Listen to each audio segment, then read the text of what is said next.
Hello everyone, welcome back on your YouTube channel SJ English study circle.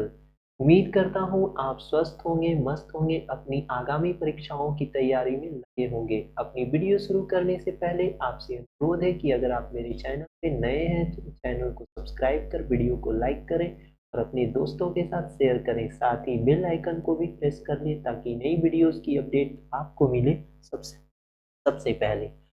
Guys, मैं आपके साथ एक बात शेयर करना चाहता हूँ। यूट्यूब पे आप मुझे बहुत ज़्यादा प्यार दे रहे हैं, उसके लिए बहुत बहुत धन्यवाद। आप हमारी वीडियोस को लाइक कीजिए, कमेंट कीजिए और मुझे ये बताइए कि आपको कौन सा पार्ट सबसे अच्छा लगा। क्या आपको ऐसा लगता है कि मेरी वीडियोस जो आपके पास पहुंचाई जा रही उसमें कुछ इम्प्रूवमेंट करने की आवश्यकता है? कुछ ऐसी चीज़ें जो मैं आपको मे बी ना प्रोवाइड कर पा रहा हूँ तो आप मुझे कमेंट सेक्शन में कहकर बतला सकते हैं। ठीक है, अगर मैं एक क्वेश्चन छोड़ देता हूँ आपके लिए तो आप प्लीज़ कमेंट में उसका आंसर कीजिए। बाद में मैं उसके आंसर का रिप्लाई ज़रूर दूंगा। ठीक है, चलिए तो इस वीडियो में हम लोग देखने वाले हैं क्लास 12 के लेसन 3 का पोइट्री, जो कि आपके रेम्बो बुक से लिया गया है। आप देख पा रहे हैं यहाँ पे मैंने लिख दिया है, उस बुक का नाम रेम्बो बुक है, उसी को हम लोग पढ़ रहे हैं। ठीक है, फर्स्ट लेसन और सेकेंड लेसन का मैंने वीडियो ऑलरेडी डाल रखा है, तो उसे जाके फटाफट आप देख लीजिए अगर नहीं देखे हैं तो, और दोस्तों के साथ शेयर कर दीजिए वीडियो को। ठीक है, चलिए तो कार्य हम लोग टॉपिक को आगे बढ़ाते हैं। ठीक है, एक बार फिर से आप लोगों का धन्यवाद जो आप लोग मुझे यूट्यूब पे सपोर्ट कर रहे हैं। ठीक है, आप लोग धन्यवाद के पात्र हैं। चलिए आगे बढ़ते हैं हम लोग। ओके, फिर से मैं आपका वेलकम करता हूँ अपने यूट्यूब चैनल पे। आगे बढ़ते हैं हम लोग। तो सबसे पहले जैसा कि हम लोग पढ़ते आए हैं कि आपके सामने क्या आ गया है, सैमरी आ गया है, और सैमरी को हम लोग सबसे पहले समझेंगे, देखेंगे, उसके बाद इसके आगे बढ़ेंगे और आगे बढ़ कर करके हम लोग इससे रिलेटेड जो ऑब्जेक्टिव क्वेश्चन है उसको हम लोग कवर करेंगे। ठीक है ना, चलिए तो आगे बढ़ते हैं। Now the leaves are falling fast, ये आपके टॉपिक का नाम है भाई। ये आपका चैप्टर 3 का जो नाम है वो लिखा हुआ है, now the leaves are falling fast. इसका मतलब क्या होता है कि पत्तियां तेजी से क्या हो रही है, गिर रही है। पत्तियां जो है अब तेजी से गिर रही है। Has been written by Wystan Hugh Auden, ये जो लिखा गया है कविता वो किसके द्वारा लिखा गया है, वेस्टन हॉग ऑर्डेन द्वारा। इसको कहीं कहीं WH ऑर्डेन भी कहा गया है। ठीक है ना, उस समय आपको घबराना नहीं है, सिंपली WH ऑर्डेन भी आप आंसर कर सकते हैं अगर आवश्यकता पड़ी तो। It is a song of beautiful season, यह एक गीत है जो सुंदर सीजन के प्रति डेडिकेटेड है। ठीक है ना, it is a simple poem about nature, यह नेचर के बारे में एक साधारण सी क्या है, कविता है। सिंपल सी क्या है, कविता है। The poem dwells upon the season that when this season comes the leaves start to falling fast। देखो बाबू, dwell का मतलब होता है निवास करना, निवास करना। ठीक है, और यहां पे जो मीनिंग यूज किया गया है वो है आपका dwells upon, तो ये आपका बन जाता है फ्रेजल वर्ब। क्या बनता है, फ्रेजल वर्ब। और इसका हिंदी मीनिंग होता है सोच विचार करना। क्या करना, सोच विचार करना या तो फिर विचार करना। ठीक है, ड्वेल का मतलब मैंने क्या बताया, ड्वेल का मतलब होता है, ड्वेल का मतलब होता है निवास करना। ठीक है ना, बसना। यहां लिखा है the poem dwells upon the season, यह जो कविता है वो सीजन के बारे में क्या किया गया है, बतलाया गया। क्या बतलाया, डैट विन दिस सीजन, देखिए यहाँ, that when this season comes, जब यह सीजन आता है, the leaves start to falling fast, जब यह सीजन आता है ना तो पत्तियां जो है वो तेजी से गिरना क्या हो कर देती है, शुरू कर देती है। ठीक है, leaves leave its branches and some small branches start to come out. पत्तियां जो है वो ब्रांचेस को, शाखाओं को क्या करने लगती है, छोड़ने लगती है। लीव का मतलब होता है छोड़ना, लीव का मतलब क्या होता है, छोड़ना, और इसी लीव का मतलब क्या होता है, पत्ती। पत्ती, पत्ता जो होता है पेड़ की पत्तियां, है ना, तो यहाँ प्लुरल फॉर्म लिखा गया है लीव्स, ठीक है ना। लीव्स इट्स ब्रांचेस, इसकी ब्रांचेस को, शाखाओं को छोड़ने लगती है, एंड और some small branches start to come out, और जिन जगहों से वो पत्तियां छोड़ती है वहां से छोटे छोटे ब्रांचेस निकलना शुरू हो जाते हैं। कम आउट का मतलब होता है बाहर निकलना, ठीक है ना, बाहर की ओर आना। When leaves come down from their branches, देखो भाई यहाँ एक फ्रेज आया है कम डाउन, आपने सॉन्ग भी सुना होगा, baby come down, English song है come down. Come down means होता है गिरना, कम डाउन मीन्स होता है गिरना या छोड़ना। आप वर्ड मीनिंग को लिखते चलिएगा भाई। मैंने आपको फर्स्ट सेशन में ही बतला रखा है कि अंग्रेजी का सबसे डिफिकल्ट हिस्सा है, जो सबसे ज़्यादा विद्यार्थियों को या लोगों को परेशान करता है, वो है वर्ड मीनिंग। आप वर्ड मीनिंग पे पकड़ बनाते चलिए, प्रत्येक दिन 4 से 5 वर्ड मीनिंग जरूर याद करिए। अगर आपकी कैपेसिटी बढ़ गई है तो 10 मीनिंग याद करिए, अगर और ज़्यादा बढ़ गई है तो 20 कीजिए, अगर बहुत ज़्यादा बढ़ गई तो आप 50 वर्ड मीनिंग पर डे याद कीजिए, लेकिन वर्ड मीनिंग जरूर याद कीजिए अगर आपको अंग्रेजी अच्छी करनी है तो, ठीक है ना। When leaves come down from their branches, जब अपने ब्रांचेस से ये पत्तियां गिरने लगती है, दे कवर द ग्राउंड, और गिर कर करके ग्राउंड को क्या कर देती है, कवर कर देती है, धरती पूरी तरह से ढक जाती है। All the trees are cover with snow, मतलब ये जो ट्रीज होते हैं वो पूरी तरह से किससे ढक जाते हैं, स्नो से ढक जाते हैं। किससे ढक जाते हैं, स्नो। स्नो का मतलब होता है बर्फ, स्नो मीन्स क्या होता है, बर्फ। ये बर्फ से क्या हो जाते हैं, ढक जाते हैं। And it is a very beautiful sight, और इस तरीके का जो दृश्य बनता है ना, वो काफी खूबसूरत सा दृश्य बनकर सामने आता है, काफी सुंदर सा देखने को लगता है। द पोइट वांट्स टू से, कवि जो है वो कहना चाहते हैं कि That is this season all the branches of tree become leafless, कहता है इस सीजन में all the branches of trees, पेड़ों की सभी शाखाएं become leafless, वो पत्तियों के बिना हो जाती है, मतलब बिना पत्ती की बन जाती है। क्या क्या, पेड़, है ना। पेड़ की जो ब्रांचेस होती हैं उनसे सारी पत्तियां क्या हो जाती है, झड़ जाती है, और झड़ जाने के बाद वो पेड़ जो है सो बिना पत्तियों का अजीब टाइप का देखने का लगेगा। थोड़ा आप इमेजिन करिए ना, चीजों को मैं दिखा नहीं सकता बट ऐसा हो सकता है, लीफलेस।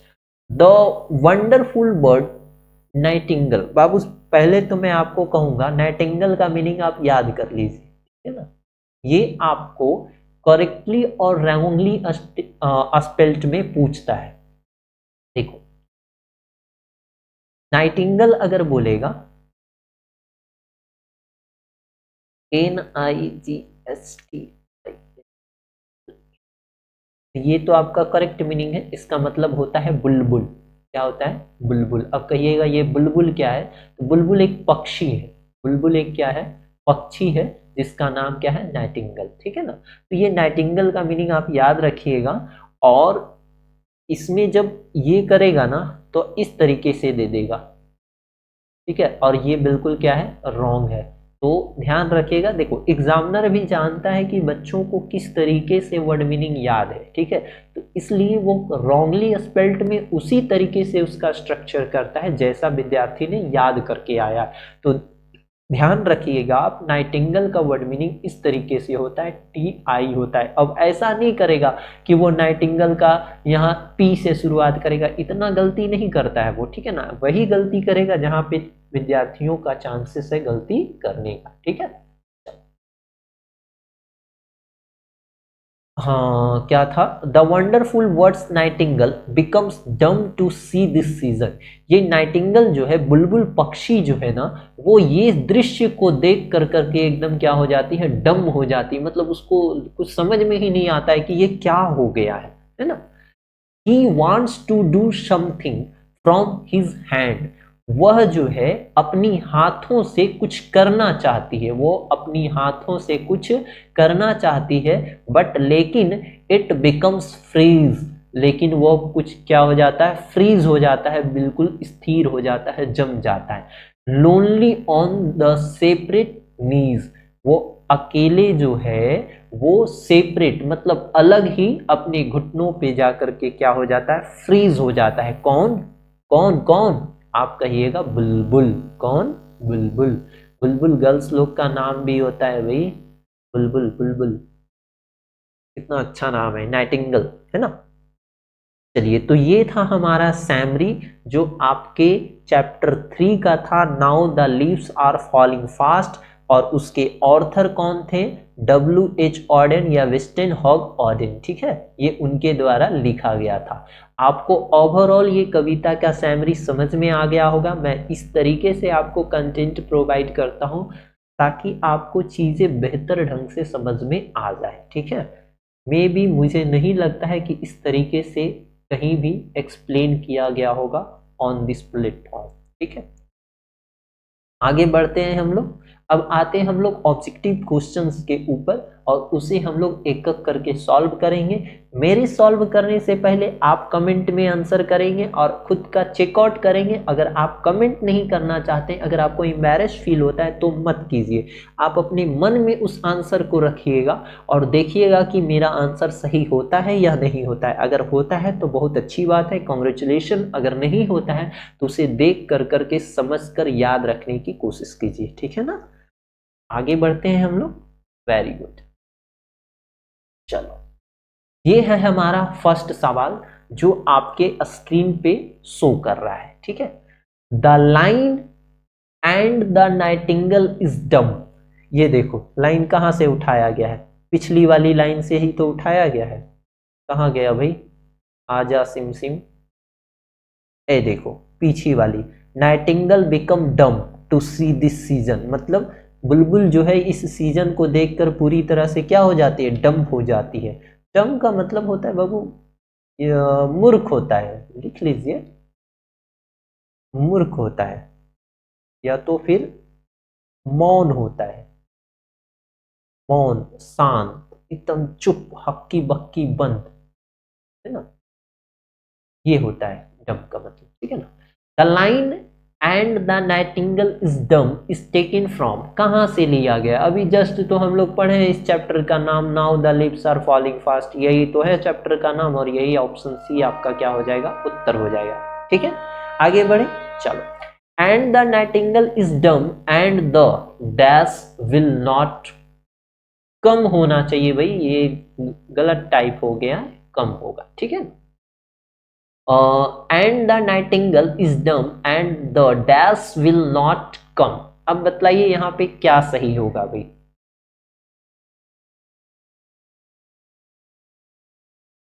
हाँ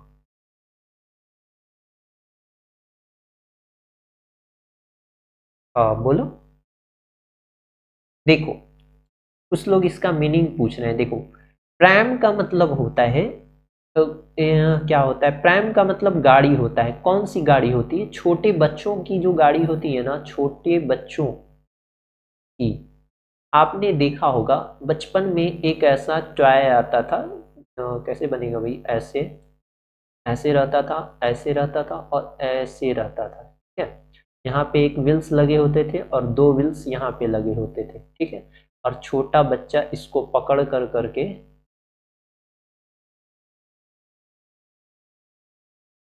इसको इधर और इस, अरे भाई कहेगा मुंडी से कैसे निकल, यहाँ इसको और यहाँ इसको, इस तरीके से पकड़ कर करके क्या करता है, चलाता है ना। आप भी चलाए होंगे बचपन में, अगर नहीं भूलते होंगे तो, ठीक है। तो यही जो है, इसी को हम लोग क्या बोलते हैं, प्रैम बोलते हैं, ठीक है। इसको बोलते हैं, और भी जो छोटे छोटे खिलौने होते हैं ना, छोटे बच्चों को खेलने वाला, उसको कहते हैं। ठीक है। डिस्ट्रेस का मतलब होता है क्या? तनाव। ठीक है। एंगल का मतलब तो आप जानते ही हैं। ट्रॉल का मतलब क्या होता है? कुछ खींचने वाला सामान।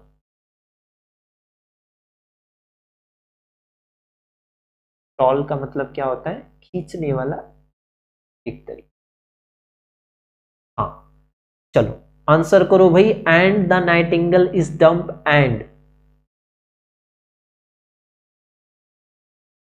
हाँ,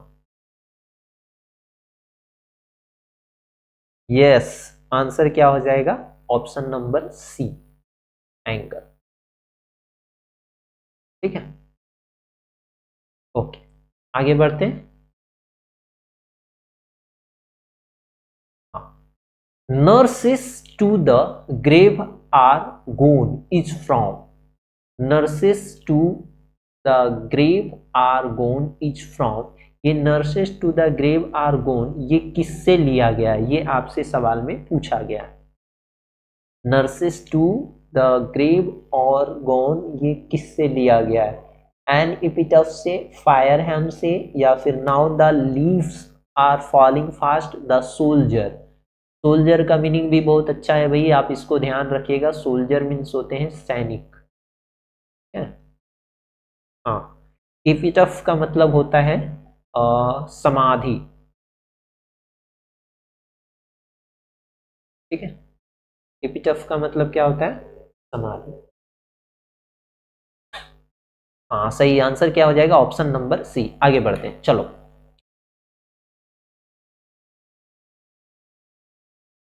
WH Auden won the prize in 1948। देखो, WH ऑर्डेन जो थे, इनको एक प्राइज मिला था। ठीक है, वो कब मिला था? 1948 में। अब सवाल आपसे ये पूछा है कि उसे कौन सा पुरस्कार मिला था? पुलित्जर, मानबुकर, नोबेल या साहित्य अकादमी? कौन सा पुरस्कार उनको 1948 में मिला था? देखो, यहां तो मैंने इस तरीके से सवाल पूछ दिया। एग्जामिनर इस तरीके से भी सवाल पूछ सकता है कि उन्हें सपोज मान लीजिए कि मैन बुकर पुरस्कार मिला है, तो उनसे आपसे सवाल ये कर सकता है कि मैन बुकर पुरस्कार उन्हें कब मिला। तब आंसर क्या होगा? 1948। लेकिन फिलहाल आपको ये बतानी है कि 1948 में कौन सा पुरस्कार उन्हें मिला था। वेरी गुड, पुलित्जर पुरस्कार उन्हें मिला था। कौन सा पुरस्कार मिला था? पुलित्जर पुरस्कार मिला था। ठीक है, आगे बढ़े। हाँ, and the active hands must dash lonely on the separate knees. ये तो देख के आपको समझ में आ गया होगा। देखो भाई, डाई का मतलब होता है मरना। प्लक मीन्स होता है तोड़ना। प्लक मीन्स क्या होता है? तोड़ना। फ्रीज का मतलब होता है स्थिर, स्थिर या फिर जमना, कांस्टेंट होना। स्नैच का मतलब होता है छीनना, छीनना, झपट कर छीनना, झपट कर छीनना। देखो, कोई चोर जो होता है किसी के नेकलेस को छीनता है तो वो स्नैचिंग करता है। क्या करता है? स्नैचिंग। ठीक है, स्नैचर बोलते हैं उसको। और प्लग का मतलब होता है तोड़ना। जैसे क्या तोड़ना? किसी फ्लावर वगैरह तोड़ने के लिए हम लोग कौन से वर्ड मीनिंग का यूज करते हैं? प्लग का, ना कि ब्रेक का। ठीक है, ब्रेक का यूज ना करेंगे। ठीक है, सही क्या होगा हमारा? प्लग। हाँ, तो आपको ये बतलानी है, and the active hands must dash lonely on the separate knees. ये तो आपके लाइन का ही क्वेश्चन है, बतलाइए क्या होगा answer. Yes, and the active hand, वो अपने एक्टिव हैंड से क्या करने की कोशिश करती है, लेकिन उसको रिफॉर्म करने की कोशिश करती है, लेकिन वो क्या हो जाती है? फ्रीज होती है। Freeze only on the separate knees. ठीक है, आगे बढ़ जाए। तो ऑप्शन नंबर सी हमारा क्या हो जाएगा? उत्तर हो जाएगा। यहाँ क्या भरेंगे? Freeze. In the second line of the poem, कविता की दूसरी लाइन में, now the leaves are falling fast nurse stands for. देखो भाई, इसकी कविता की दूसरी लाइन में अगर आप जाएंगे, किस चैप्टर का? तो now the leaves are falling fast का, उसमें एक वर्ड यूज किया गया है, नर्स। ठीक है, क्या यूज किया गया है? नर्स।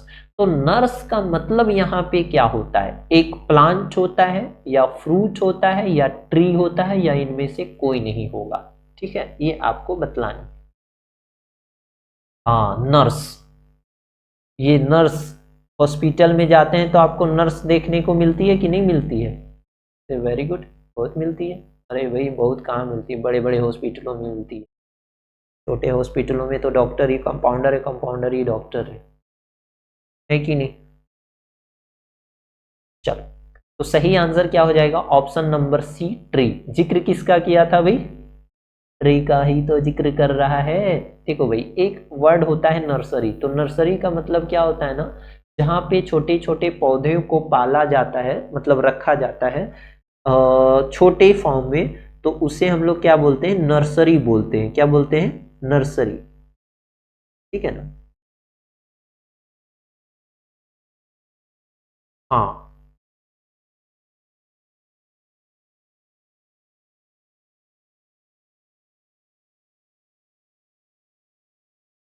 हाँ, छोटे छोटे रहते हैं ना, जो जैसे हम लोगों को गमले में लगाना होता है, तो गमले में लगाने के लिए जो पौधे इस्तेमाल लाते हैं ना मार्केट से खरीद कर करके, तो वो से नर्सरी में ही रखा जाता है। चलो आगे बढ़ते हैं भाई, चलो। In the poem now the leaves are falling fast whispering neighbours stand for, इसमें कहा गया है now the leaves are falling fast में विस्परिंग नाइबर्स, विस्परिंग का मतलब क्या होता है आपको मैंने पिछली क्लास में भी बतला रखा है। विस्परिंग का मतलब होता है कानाफूसी करना। क्या करना होता है? कानाफूसी करना। विस्परिंग का मतलब क्या होता है? कानाफूसी करना। हाँ हाँ, विस्परिंग का मतलब क्या होता है? कानाफूसी करना, मतलब किसी को कुछ कहना। तो now the lips are falling fast whispering neighbours, मतलब किसी को कुछ कह रहा है क्या? नाइबर्स से, अपने पड़ोसियों से। इसका क्या मतलब हो सकता है? Agent of the life insurance, agent of the life insurance, insurance का मतलब होता है बीमा। Agent of the Sahara India, agent of the state bank of India, agent of death. अरे भाई, ये तो ऑप्शन ही इसका उल्टा पुल्टा दे दिया, इसमें तो कोई भी देख के दिमाग लगा के आंसर कर देगा। देखो, लाइफ इंश्योरेंस का जिक्र किया था आपकी कविता में, आप कहिएगा नहीं। सहारा इंडिया का किया था तो नहीं। बैंक ऑफ इंडिया का मीनिंग निकलेगा नहीं, तो सही उत्तर क्या हो जाएगा? Option number D. ठीक है, चलो 8 में आते हैं। Trolls mention in the poem, poem में एक वर्ड यूज किया गया है ट्रॉल। क्या यूज किया गया है? ट्रॉल। अब आपसे ये पूछा गया है mention in the poem now the leaves are falling fast are dash mythologic creature. तो यहां जो ट्रॉल का यूज किया गया है कविता में, now the leaves are falling fast are dash mythological creature, ये कहाँ का पौराणिक कथा है? मैथोलॉजी का मतलब होता है पौराणिक। क्या होता है? पौराणिक। मैथोलॉजिकल का मतलब होता है पौराणिक। हाँ हाँ भाई हाँ, मैथोलॉजिकल का मतलब पौराणिक होता है, या तो फिर आप लिख सकते हैं पौराणिक कथा, विश्वास। बताइए कहाँ का है ये? हाँ, ये स्कैंडिनेवियन का है, स्कैंडिनेविया। ठीक है, तो वहाँ के निवासी हैं, तो ए एन लग गया, और ए एन लग के क्या बन गया? आप कहिएगा एडजेक्टिव। खैर कोई आइडिया नहीं है आपको, तो आप एडजेक्टिव का चैप्टर में डालूंगा, अभी नहीं डाला हूँ, तो वहाँ से आप सीख जाएंगे। ठीक है, इंडिया का इंडियन, रशिया का रशियन, है ना, रशिया का रशियन। आगे देखो, नाउ द लीव्स, आंसर हो जाएगा भाई ये option number A. Now the leaves are falling fast is dash poem, ये किस प्रकार का पोयम है, ये आपको बताना है। चलो फटाफट बतला दो। आप बतलाओ कुछ, उसके पहले मैं मीनिंग बतला देता हूँ। पैसिमिस्टिक का मतलब होता है निराशावादी। क्या होता है? निराशावादी, है ना।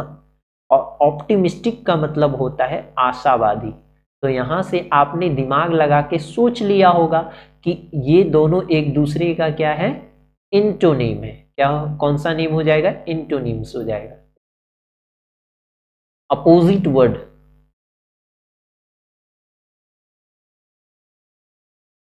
हाँ बताइए, पैसिमिस्टिक का मतलब हो गया निराशावादी, ऑप्टिमिस्टिक का मतलब होता है आशावादी, और पैसिमिस्टिक कम ऑप्टिमिस्टिक और फिर क्या है, नॉन ऑफ दिस।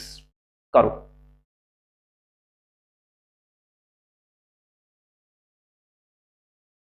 हम्म, करो करो, जल्दी करो जल्दी, मैं आप ही के आंसर का वेट कर रहा हूं। मुझे तो आंसर इसका मालूम ही नहीं है, आप क्या आंसर करोगे उसी पे डिपेंड करता है भाई। कर दिए आंसर, चलो। तो सही आंसर क्या हो जाएगा, ऑप्शन नंबर सी। देखो ये जो कविता लिखी गई थी ना, उसमें निराशावादी और आशावादी दोनों थी, ठीक है। तो पैसिमिस्टिक एंड ऑप्टिमिस्टिक हो जाएगा, है ना, पैसिमिस्टिक एंड ऑप्टिमिस्टिक हो जाएगा। तो सही आंसर क्या हो जाएगा हमारा, सी। वेरी गुड, आगे बढ़ा जाए। Who has composed the poem Now the leaves are falling fast? अरे भाई, ये क्वेश्चन तो रिपीट हो रहा है, इसका लैंग्वेज सिर्फ बदल गया। देखिए एग्जामिनर आपको लैंग्वेज बदल बदल के सवाल पूछ सकते हैं, सवाल भले ही एक हो बट उसको लिखने का स्किल अलग हो सकता है। तो यहाँ आपको कंसिडर करना पड़ेगा और चीजों को समझना पड़ेगा, है ना। Who has compose the poem, मतलब पोयम की रचना किसने की है, तो सब आंख बंद करके ही आंसर करेंगे, ऑप्शन नंबर ए। ठीक है, ये जरूर मिला लेना भाई कि ये कौन सा पोयम है, ऐसा नहीं कि मैंने ये बोल दिया तो आप मार लो, ये जरूर देख लेना, क्योंकि जब हम लोग मिक्स्ड क्वेश्चन करेंगे ना, अरे भाई किधर किधर खिसक गया, हाँ, जब हम लोग मिक्स्ड क्वेश्चन करेंगे ना, तो वहां पे आप ये चीज देखिएगा, ठीक है ना। वहां पे तो आपको दिमाग लगाना पड़ेगा भाई कि कौन सा पोयम किसका लिखा हुआ है ना। ऑडिन मतलब WH ऑडिन, WH ऑडिन on the Pulitzer पुरस्कार। वाह वाह वाह वाह, चलो आंसर मैं इसका करने वाला नहीं हूं, आप खुद समझो इसका आंसर, ठीक है, मैं इसको छोड़ रहा हूं। ऑडिन वॉन द पुलित्जर पुरस्कार, उनको पुलित्जर पुरस्कार से कब सम्मानित किया गया, 1947, 1948, 1949 और 1950 में कब किया गया। मैं बोलने ही वाला ही नहीं हूँ, आप कमेंट में आंसर करोगे इसका, क्योंकि ये पहले ही मैं करवा चुका हूँ, ठीक है। आगे बढ़ते हैं। और ऑडिन पोएट्री वाज, ये जो ऑडिन की जो पोएट्री लिखी गई थी वो क्या है, अ लाइट गेम है, अ सीरियस गेम है, अ इंटरेस्टिंग गेम है, या none of these. Light game का मतलब, लाइट का मतलब बाबू हल्का होता है, आप देख लीजिएगा, लाइट मीन्स हल्का। महिलाएं जब ड्रेस खरीदने के लिए जाती है तो वो कहती है लाइट कलर में दिखाइए, लाइट कलर का मतलब फीका कलर में दिखाइए, खूब भभके वाला नहीं होना चाहिए, ठीक है ना, एकदम लाइट, मतलब लाइट का डीप हो जाएगा, उसका एंटोनिम बोलेंगे तो भभके वाला नहीं चाहिए। लाइट मतलब लाइट में उभव के, ऐसा नहीं होता है, बट लाइट का मतलब हल्का होता है। ये मैंने क्या लिख दिया भाई, लाइट मीन्स हल्का होता है, हल्का, नॉट डार्क। कोई बुरा नहीं मानेंगे, ठीक है, चलिए। हाँ, आंसर नहीं हुआ ना इसका, अ लाइट पोएम है, सीरियस पोएम है, इंटरेस्टिंग पोएम है, नॉन ऑफ दिस। पोएम पढ़ने के बाद तो आपको अंडरस्टिमेट हो ही गया होगा किस टाइप का है भाई। ये सीरियस गेम है, किस टाइप का गेम है, सीरियस गेम। आगे बढ़ते हैं, चलो। Question number 13, Auden was a poet, a verse dramatistic, a serious game, all of this. देखो भाई, ये जो है ना, इस सवाल का आंसर आपको कहाँ मिलेगा। देखो अगर आप कविता पढ़िएगा तो कंप्लीट कविता में मे भी ये आंसर ना आए, तो कहाँ से आंसर आएगा, तो जो आपका चैप्टर होता है ना, लिखा हुआ रहता है चैप्टर 3, और उसके नीचे लिखा रहता है now the leaves are falling fast, और उसके नीचे उस कविता के बारे में कम से कम 15 से 20 लाइन में कुछ बातें लिखी गई होती है। उसमें उनको कौन सा प्राइज मिला था, कब मिला था, कौन कौन सी उनकी रचनाएं हैं, ये किस प्रकार की कविता है, ये सारी बातें वहां पे लिखी हुई होती है, ठीक है ना। अगर आपके पास कविता का बुक है, सॉरी, अगर आपके पास टेक्स्ट बुक है तो उसमें जाके आप कविता देख सकते हैं, उसमें दोनों सेक्शन बटा हुआ है, पोएट्री का और प्रोज का, ये दोनों सेक्शन बटा हुआ है। मैंने इसे ऑफलाइन ऑलरेडी पढ़ा चुका हूँ, सारी कविताएं पढ़ा चुका हूँ, सिर्फ ऑनलाइन उन लोगों के डिमांड पे मैं इसे पूरा करने की कोशिश कर रहा हूँ। कि क्या होता है ना, कोई चीज़ें छूट जाने के बाद वो दिमाग से निकल जाती है, तो मैं नहीं चाहता कि जो आपके दिमाग से निकल गई वो फिर से ना आए, तो ये रिपीट होने के बाद सारी चीज़ें आपके दिमाग में वापस चली आएगी, ठीक है ना। चलो, तो मुझे बतलाइए ऑडेन जो है वो WH ऑडेन जो है वो क्या है, WH ऑडेन जो है वो क्या है, बतलाइए मुझे, जल्दी जल्दी आंसर कर दीजिए भैया। हाँ देखो, वो एक कवि है, वो एक क्या है, कवि है, वो एक वर्स ड्रामेटिस्टिक भी है, कविता का ड्रामिक तरीके से दिखाने वाले जो होते हैं ना उसे कहा जाता है ड्रामेटिस्ट। और एक सीरियस गेम भी है, कैसा गेम है, सीरियस गेम, अभी पिछले वाले क्वेश्चन में आया था ना, ये आया था नहीं आया था, हाँ सब कह रहे हैं आया था। तो देखो ये जो है आपका सीरियस गेम भी हो गया और वर्स ड्रामेटिस्ट भी हो गया, तो ओवरऑल मिलाकर कर करके इसका आंसर हो जाएगा all of these, answer number D, ठीक है ना। ये ड्रामेटिस्टिक नाटक, नाटककार ना, इस तरीके से ना लिखाएगा भाई, थोड़ा देख लेना, शायद सही ही हो, नाटककार। चलो, पोएट का मतलब कवि होता है, पोएट का मीनिंग ध्यान रखेंगे, ये भी आसान है, आपको याद ही होगा। सीरियस का तो एकदम याद रखिएगा, सीरियस, ठीक है, सीरियस का मतलब क्या होता है, गंभीर, क्या होता है, गंभीर। चलो नेक्स्ट सवाल पे आते हैं हम लोग। Now the leaves are falling fast is lyric, ode, sonnet या एलिजी। आप इसका आंसर करें उसके पहले मैं ये चारों ऑप्शन का मतलब बता देता हूं, ठीक है ना। लिरिक का मतलब मैंने ऑलरेडी बता रखा है कि जिस गीत को लिखा जाता है उनके शब्दों को लिरिक कहा जाता है। क्या कहा जाता है, गीत के शब्द, गीत के शब्दों को हम लोग क्या कहते हैं, लिरिक कहा जाता है। हाँ ठीक है। औज का मतलब मैंने बतला रखा है, कविता होता है, किस प्रकार की कविता, आप कहिएगा संबोधन कविता, किसी को संबोधित करने वाली कविता को हम लोग क्या बोलते हैं, औज, एन औज।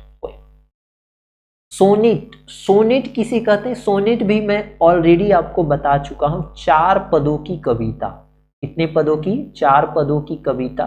सपोज मान लीजिए कि जब आप ग्रेजुएशन कीजिएगा ना बाबू, तो यहाँ पे आपको 4 लाइन की कविता लिख देगा, ठीक है, और कहेगा कि बताइए ये क्या है, सोनेट है, ऑड है, लिरिक है या एलजी है।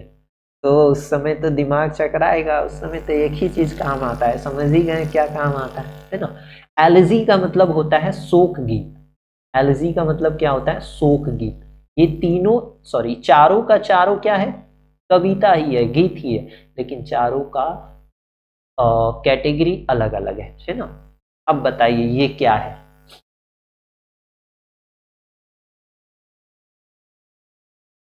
हम्म, हाँ सही आंसर कर रहे हैं, ऑप्शन नंबर ए लिरिक हो जाएगा, ठीक है ना, ऑप्शन नंबर ए। आगे बढ़ते हैं। Now the leaves are falling fast dash the frustration inherent in, चलो करो।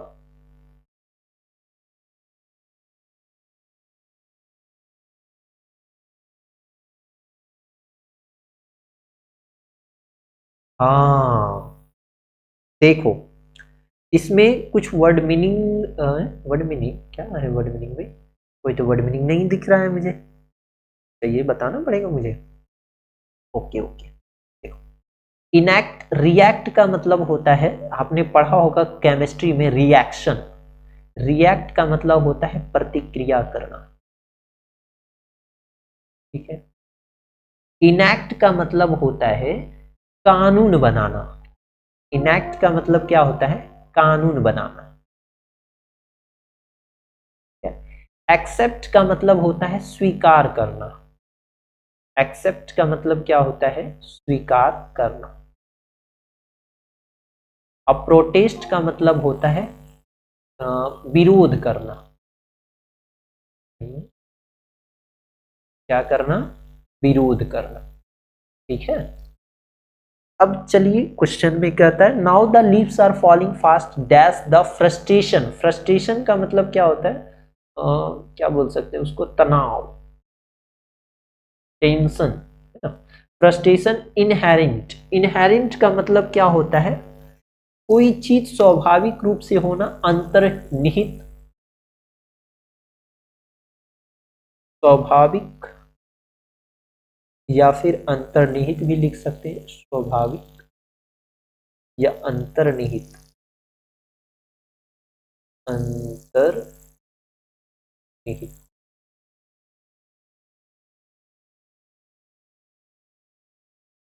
हाँ, स्वाभाविक या अंतर्निहित। तो इसमें बताइए frustration inherent in the human life, क्या आंसर हो जाएगा? Now the leaves are falling fast dash the frustration inherent human life. मानव जीवन में स्वाभाविक रूप से किस प्रकार का तनाव है, सॉरी किस प्रकार के तनाव का ये किया गया है, रिएक्शन किया गया है, इनेक्ट किया गया है, एक्सेप्ट किया गया है, प्रोटेस्ट किया गया है। आप कहिएगा इसमें इनेक्ट किया गया है। क्या किया गया है? इनेक्ट किया गया है। ऑप्शन नंबर क्या हो जाएगा? बी। आप कहिएगा देखो कंप्लीट पोयम को आपको थोड़ा बहुत देखना पड़ेगा भाई, अगर नहीं देखिएगा, अगर आप कहते हैं तो कमेंट सेक्शन में कहिए, मैं इसकी पीडीएफ अपलोड कर दूंगा टेलीग्राम चैनल पे। तो खैर अपलोडेड ही होगा, पता नहीं आप लोगों ने फॉलो किया है नहीं किया, फॉलो किए होंगे तो देख लिए होंगे, नहीं किए हैं तो नहीं किए हैं, क्या करूं भाई, मैं बोल बोल के थक गया हूं।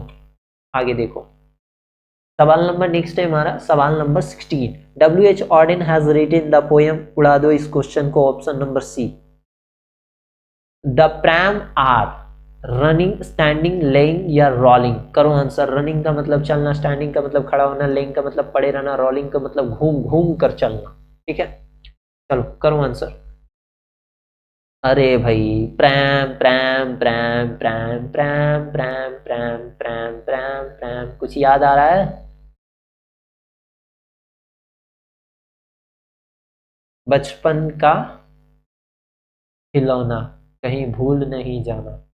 ठीक है, तो ये क्या आंसर हो जाएगा? रोलिंग। ये लुढ़कते हुए चलता था ना, ये प्रैम वाला लड़खड़ाते हुए जो चलता है, कटर कटर कटर। हमारे घर पे एक था पड़ोस के यहाँ, इतना आवाज करता था कि लगता है वो प्रैम नहीं कुछ और ही है।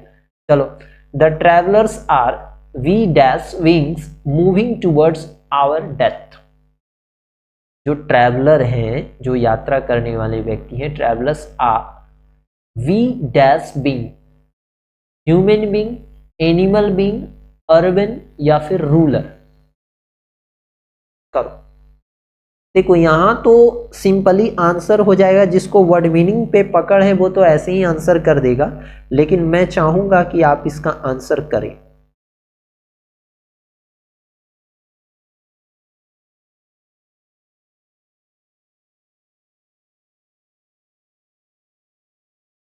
ह्यूमन बीइंग हो जाएगा। क्या हो जाएगा?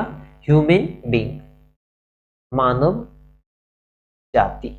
ह्यूमन बींग्स मतलब मानव जाति। एनिमल का मतलब तो आप जान भी करते हैं, जानवर होता है। अर्बन का मतलब क्या होता है? शहरी होता है। अरे अर्बन, भाई ये मीनिंग गलत है। URBAN होता है, ठीक है ना, तो मतलब होता है शहरी। रूलर का मतलब क्या होता है? ग्रामीण, ग्रामीण या तो फिर क्षेत्रीय जो होते हैं ना, ठीक है। चलो आगे बढ़े, आंसर क्या हो जाएगा हमारा? Option number a, human. Next सवाल, dash sorry human life is no better than life death generally none of this. करो आंसर, फटाक से आंसर करो भाई। ह्यूमन लाइफ जो है वो किससे बेहतर नहीं है, किससे बेहतर नहीं है? Human life is no better than, life से, जीवन से, डेथ। जीवन का मतलब जो जिंदा है ना लोग, उस समय की लाइफ को बोला गया, ठीक है ना।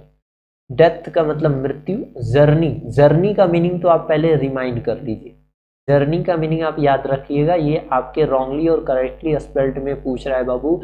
जो मैं कहता हूँ पूछता है वही आपसे पूछेगा, इधर उधर नहीं जाएगा, ठीक है। आपकी किस्मत अच्छी रहेगी तो मैंने जो कहा वही पूछेगा, किस्मत अच्छी नहीं रही तो थोड़ा बहुत इधर उधर जा सकता है, ठीक है। लेकिन जो मैं बोल रहा हूँ उसके आने की चांसेस 95% है, ठीक है। जर्नी, और भी मैं वर्ड्स पावर करवाऊंगा आपको, पेशेंस रखिए, कोई जल्दी नहीं है, ठीक है ना। एंटो भी पढ़ेंगे, साइनो भी पढ़ेंगे, करेक्टली स्पेल्ट भी पढ़ेंगे, रॉन्गली स्पेल्ट भी पढ़ेंगे, ठीक है। बट उस पर थोड़ा ये करना है। देखो जर्नी और नॉन ऑफ दिस, तो आंसर क्या हो जाएगा हमारा? डेथ। सही आंसर क्या हो जाएगा? Death. The leaves are falling fast, किधर गया भाई? ट्रीज शेड, शेड की मतलब क्या होता है बताओ? छाया होता है। शेड मीन्स क्या होता है? छाया। पेड़ लगाना कोई नहीं चाहता, लेकिन पेड़ के छांव में रहना हर कोई चाहता है ना? क्या होगा भाई? Trees are shed their leaves in rain, summer, winter या ऑटम। किस सीजन में ये हमें छाया देती है? पेड़ जो है वो, पेड़ की पत्तियां जो है वो हमें किस सीजन में छाया देती है? अकॉर्डिंग टू ऑप्शन, रेन में, समर में, विंटर में, ऑटम में। जल्दी आंसर कीजिए। हाँ, ऑटम सीजन में। ठीक है, चलिए आगे बढ़ते हैं। Dash the dash has become dumb to see the leafless tree, hen, sparrow, nightingale और पिकॉक। तो देख के मार दीजिएगा भाई, नाइटिंगेल। इनका मतलब मुर्गी, स्पैरो मीन्स गोरैया, पिकॉक मीन्स मोर। इसका अगर आपको फेमिनिन बनाना है तो क्या लिखेंगे? पी हेन। क्या लिखेंगे? पी हेन। तो ये मैस्कुलिन से फेमिनिन बन जाएगा। अगर समझ में आया तो ध्यान रखिएगा, नहीं समझ में आया तो भी कोई बात नहीं, जब मैं नाउन में आपको जेंडर पढ़ाऊंगा तब मैं आपको समझा दूंगा। ठीक है, चलो आगे पढ़ते हैं। Dash waterfall could bless the travellers passing through that way. Option yellow, white, red, grey. करो। Dash waterfall could bless the traveller. कोई वाटरफॉल जो है वो यात्रियों को क्या करता है? ब्लेस करता है। पासिंग थ्रू दैट वे, जब उस रास्ते से गुजरते हैं ट्रैवलर तब। ठीक है, तो आपको ये बताना है कि वे कौन सा वाटरफॉल है। बाबू, वाटरफॉल का मतलब होता है जलप्रपात। क्या होता है? जलप्रपात। और जलप्रपात नहीं बुझाया है तो लिख लीजिए झरना। क्या लिख लीजिए? झरना। तो सही आंसर हो जाएगा व्हाइट वाटरफॉल। क्या हो जाएगा? व्हाइट वाटरफॉल से जब यात्री लोग गुजरते हैं तो उन्हें उससे क्या मिलता है? आशीर्वाद मिलता। That falling, the falling of dash refer to the speedy arrival of day, leaves, stones, snows, none of these. करो। द फॉलिंग ऑफ लीफ ना, फॉलिंग ऑफ क्या हो जाएगा? लीफ हो जाएगा। और लीफ ऑप्शन में यहां दिया हुआ है तो ऑप्शन क्या हो जाएगा? ए। ये इसका प्लुरल फॉर्म है, और जो मैंने यहां लिखा वो सिंगुलर फॉर्म है। ठीक है, ये सिंगुलर से प्लुरल बनाना भी मैं सिखाऊंगा। कहाँ? नाउन में। जिन्होंने पढ़ लिया है वो तो जान ही रहे होंगे, जिन्होंने नहीं पढ़ा है उनके लिए समस्या है भी। ठीक है, मैं ये सारा टॉपिक करवा चुका हूं ऑफलाइन क्लासेस में। चलिए, the dash of death are the whispering neighbour, messenger, friends, enemies, god. Messenger का मतलब होता है जो संदेश पहुंचाता है, संदेशवाहक। ठीक है, फ्रेंड्स का मतलब तो आप जानते ही हैं। इनेमी का मतलब होता है दुश्मन। दुश्मन न करे दोस्त ने जो काम किया है।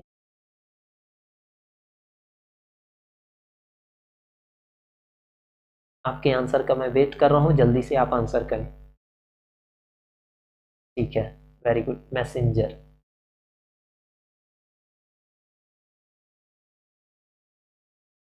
The messenger of death are the whispering neighbours. अब आपको लगे यहाँ मैसेंजर कैसे हुआ, तो मैं बोलूंगा थोड़ा सा जाके आप पोयम पढ़ लो ना बाबू। क्या जाता है पढ़ने में? पढ़ने में किसी का कुछ नहीं जाता है। इस पूरी दुनिया में सबसे अच्छी चीज जो आपको प्रोवाइड की जाती है ना, वो है आपको शिक्षा। शिक्षा, शिक्षा। पढ़ने के लिए आपको क्या क्या व्यवस्था रहता है? टेबल रहते हैं, बेंच रहते हैं, ऊपर लगे पंखे होते हैं, प्रॉपर लाइट होते हैं। होते हैं नहीं होते? लेकिन याद करो, थोड़ा सा सोने की बात करते हैं, या तो थोड़ा सा किचन में काम करने की। तो किचन में रोटी बेल रहे हैं और पसीना क्या हो रहा है? टपक रहा है। क्या आपके किचन में पंखे चल रहे हैं क्या? लेकिन नहीं, आपके क्लासरूम में चल रहे हैं। पढ़ने के लिए इतनी व्यवस्थाएं दी जाती है, फिर भी आप लोग पढ़ने से नकराते। मैं आपसे उम्मीद करता हूँ आप अच्छे से पढ़ेंगे। ठीक है, चलिए, तो आंसर क्या हो जाएगा? मैसेंजर। एक बात और ध्यान रखिए, मैसेंजर का वर्ड मीनिंग बहुत अच्छा है, तो ये आप ध्यान रखिएगा। ठीक है ना? मैसेंजर में एग्जामिनर क्या करेगा? यहाँ से ई को गायब करेगा, या तो फिर क्या करेगा? यहाँ पे सिंगल एस लिखेगा। ठीक है, आगे बढ़ते हैं। Whispering neighbours left and right is a line from the poem. ये विस्परिंग नाइबर जो है, इधर की बात उधर करने वाले जो नाइबर होते हैं, left and right is line, कहाँ से लिया गया? मैं तो इसे मार रहा हूँ, आप भी इसे मार दीजिए। क्यों मारा हूँ? वो थोड़ा सा बुक निकालिए, अब बुक निकाल के चैप्टर 3 में जाइए और चैप्टर 3 में आप पोएट्री को पढ़िए और पोएट्री पढ़ने के बाद आपको रियलाइज होगा कि मैंने सही मारा है, क्योंकि आपके ये लाइन का क्वेश्चन है। मैं क्या कहूँ इसमें? नर्स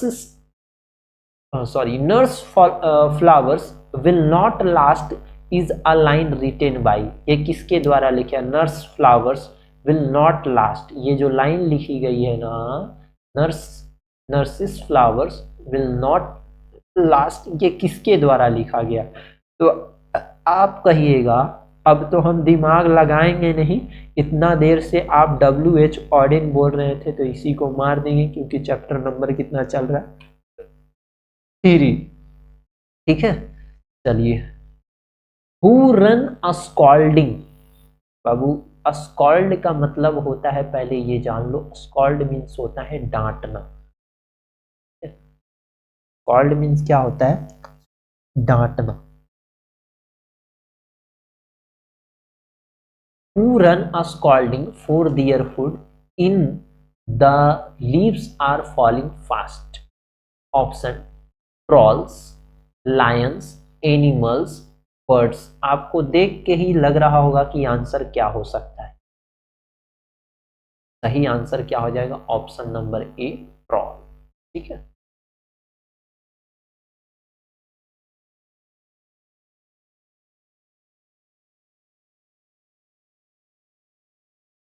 आगे बढ़ जाए। Now the leaves are falling fast talks about the dash of human life। ये क्या बताया गया है? Now the leaves are falling fast, जो चैप्टर आप पढ़ रहे हैं, इस चैप्टर में आपको क्या बताया गया है? मानव के जीवन के फ्रस्ट्रेशन के बारे में बताया गया, तनाव के बारे में, उनकी खुशियां के बारे में बताया गया, उनकी घबराहट के बारे में बताया गया है, कंफ्यूजन, और उनकी नॉलेज के बारे में बतलाया गया। मैं आपसे सबसे पहले रिक्वेस्ट करूंगा कि ये चारों ऑप्शन का वर्ड मीनिंग आप रिमाइंड कर लीजिए, आपके लिए बेहतर होगा। ठीक है, अगर आप मेरी बातों को फॉलो करते हैं तो अच्छी बात है, अगर आप नहीं फॉलो करते हैं तो कोई बात नहीं, कुछ दिन बाद फॉलो कीजिएगा अगर आपको पढ़ना है तो।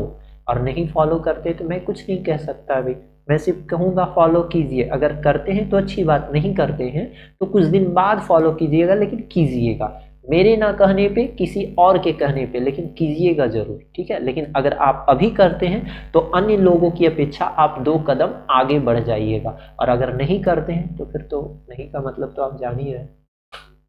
बताइए, आंसर कीजिए इसका। फ्रस्ट्रेशन हो जाएगा ना। इस कविता के माध्यम से लोगों के तनाव के बारे में क्या किया गया? बतलाया गया। ठीक है ना। चलिए, question number 30। Who is dumbling now the leaves are falling fast? Angel, poet, trees, nightingale. Who is dumbling now the leaves are falling fast? मैं तो इस क्वेश्चन का आंसर नहीं करने वाला हूं, इस क्वेश्चन का आंसर आप ही करने वाले हैं। मुझे नहीं मालूम, मुझे मालूम है बट मैं बताऊंगा नहीं। आप कमेंट सेक्शन में मुझे बताइए इस सवाल का उत्तर क्या होगा। देखते हैं कितनों का कमेंट आता है। मैंने आपके लिए 2 सवाल छोड़े हैं, एक तो सवाल नंबर 30 है और दूसरा सवाल कौन सा है आपका? सवाल नंबर याद नहीं, बट ये पूछा गया था कि पुलित्जर पुरस्कार WH ऑर्डिन को कब दिया गया। ठीक है ना, ये 2 सवाल मैंने छोड़ा है। अब बढ़ते हैं हम लोग आगे। ओहो, चलिए, आपका समाप्त हो गया। 30 क्वेश्चन ही थे आपके ऑब्जेक्टिव टाइप, जिसे मैंने आपको पूरे अच्छे तरीके से समझा कर करवाया। आई होप आपको बेहतर तरीके से समझ में आया होगा। उम्मीद करते हैं आप मेरे वीडियो को लाइक करेंगे, चैनल को सब्सक्राइब करेंगे, दोस्तों के साथ शेयर करेंगे और कमेंट सेक्शन में मुझे बताएंगे कि क्या इसमें आपको सबसे अच्छा लगा। क्या आपको वर्ड मीनिंग याद होता है या नहीं होता है? अगर नहीं होता है तो भी कोई बात नहीं, मैं वर्ड मीनिंग का एक वीडियो लेकर आऊँगा जिसमें मोस्ट इम्पॉर्टेंट वर्ड मीनिंग होंगे जिसे आपको याद करनी होगी, ठीक है ना। याद करनी भी है और याद मैं आपको करवा भी दूंगा।